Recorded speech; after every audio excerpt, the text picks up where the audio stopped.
Good morning and welcome once again to the Schaefer Small Engine Shop and Two-Car Garage. Today we're going to review what I had to do to this Stihl BG72, a very nice 30-year-old two-stroke Stihl blower. I'm not sure exactly when this was made. The only date on it is that it complies with some kind of OSHA crap in 1992. And there's another serial number on it that could be from 1994. But let's just say it's 30 years old. Decent blower. A style that they still make, and of course when it came over here, well, it won't start. I got it at a garage sale, paid $5 for it. Okay, we'll see what we can do with it, and I'll show you the diagnosing procedure that I went through to see what's wrong with this thing, if I can fix it.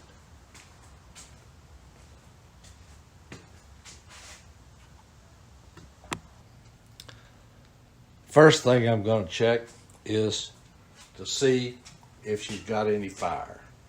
So I'll pull the spark plug, which looks great, and hook up my handy dandy spark tester here, which does not fit very well in there, but it's making contact.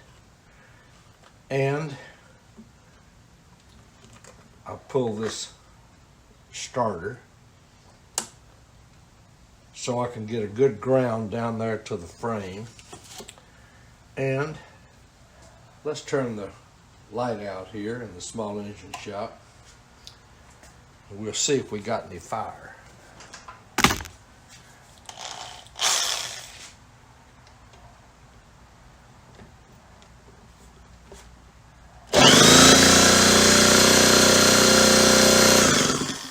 I hope you can see that, but we got tons of fire.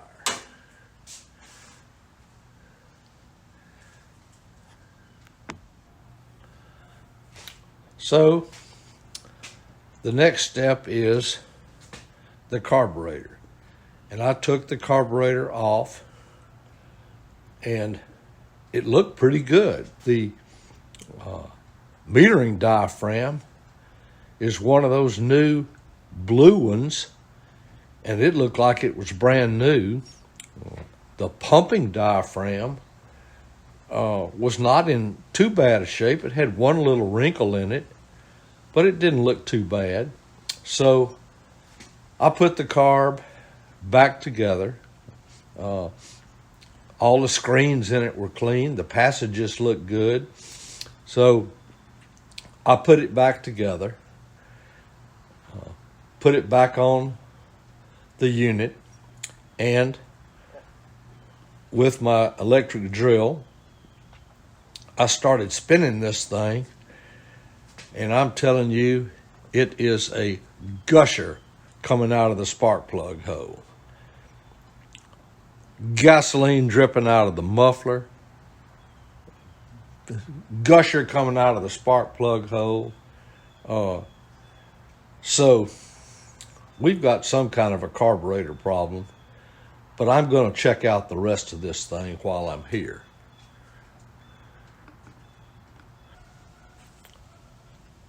I get out my compression tester, since I've already got the spark plug out of it. Hook up the tester like so. Put it in the spark plug outlet. These are the fittings that I used. Set the throttle so that it's on cruise control. The throttle's wide open That's how you need to do a compression test. Screw it all in. Turn it with the drill to really give it a good spin. And I've got 35 pounds. 35 pounds is not going to work. That could very easily be the problem. So I decided I'd take a look at the insides of it. I stripped all the plastics off of it, which is a pain in the arse, let me say. But I got them all off. Decided that I would do a leak down test while I was looking at things. So I had the muffler off. I took the carburetor off. And inside the muffler, I could see the piston and cylinder. Hey, they look brand new. Nice 2-ring piston. You can still see all the machining marks on it. I thought, 2 rings. I said, hey, this thing ought to have more than 35 pounds compression. It looks great inside. So, since I've got the muffler off, we're going to go ahead and seal it up and see if it's got a compression leak. See if it's got a crankcase leak or a base gasket leak. See what the deal is. So I get out my Mighty Vac. In my Mighty Vac case, I've got a full set of all types of rubber sealers, metal backing plates, and fortunately, most of these things are pretty consistent from Stihl to Echo to Husqvarna on the bolt placement on both the carburetor and the exhaust. So I've got all these things, but generally speaking, they're pretty consistent from unit to unit. So I seal this thing off. Carburetor side, exhaust side, hook up my Mighty Vac here and start pumping on it. Well, I can't get the thing to hold any pressure at all. And I've got my soap and water bottle, so I start soaking everything with soapy water, trying to see where the leak is, what the problem is. I can't find any leak. Now, I don't have it stripped down to the bare bones, but I should be able to see soap bubbles coming out of it, especially on this side that I can get to, and I've got this, all this plastic off of it, and I don't see anything. I figure, what in the world is wrong with this thing? So I get to looking at my Mighty Vac, and this little fitting right here, it screws into the end of the Mighty Vac. And this fitting here goes into the spark plug adapter. And this little fitting here is loose. And it won't hold pressure at all. So I repair that, put it back in, and instead of having 35 pounds of compression, now my Mighty Vac is holding up. I pump 7 pounds of air into it. It holds up for 24 hours. So I take it apart, put my compression tester back in it, where it had 35 pounds before. I've now hooked this thing up a little differently. Instead of having this long hose here, and my spark plug adapter was a real deep one, I had figured out several years ago, this thing didn't read right if I had this long hose. So I hook it up with a short spark plug adapter. nice O-ring on it where it's going to seal.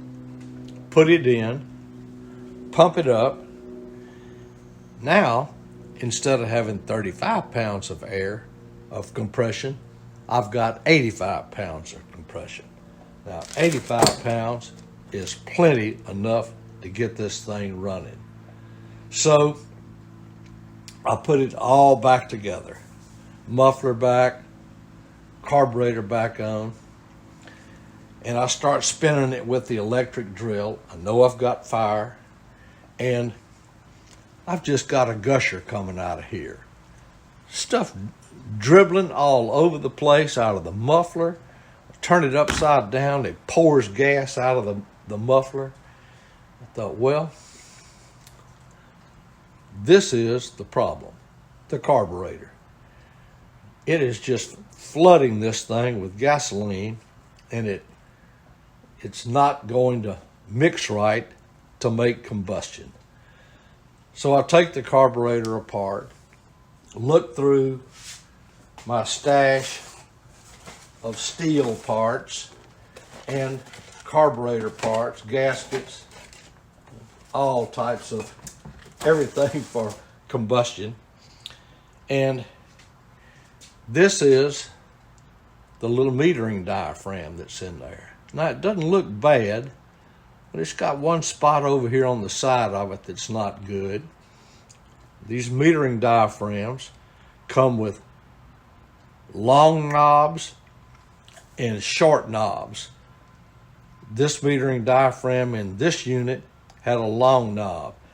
And I looked through all my stuff, and luckily I found a brand new metering diaphragm. So I put the metering diaphragm in it, and we'll see what happened after that. I'll be right back.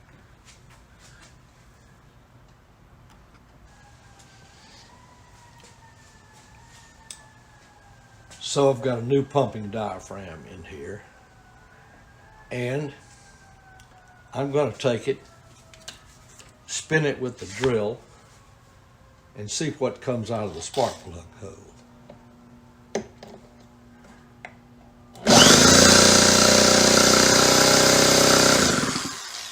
Well, I can smell gas, but there is no gusher coming out the spark plug hole. So obviously, some of the carburetor problems have been resolved.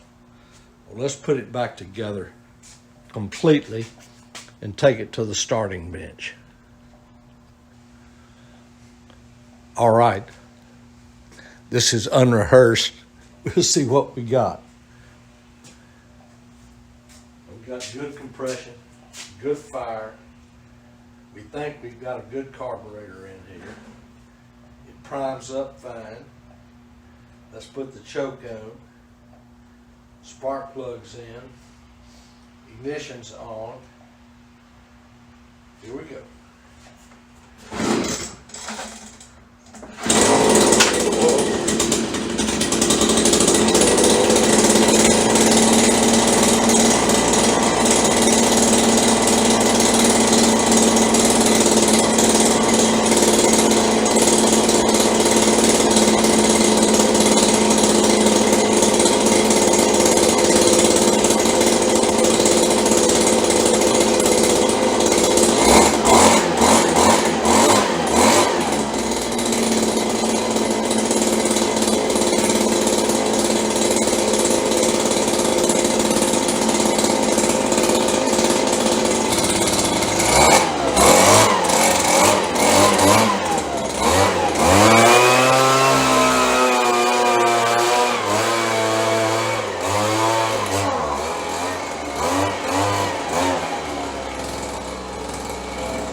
Sounds like we need a little work here.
Runs much better when it warms up.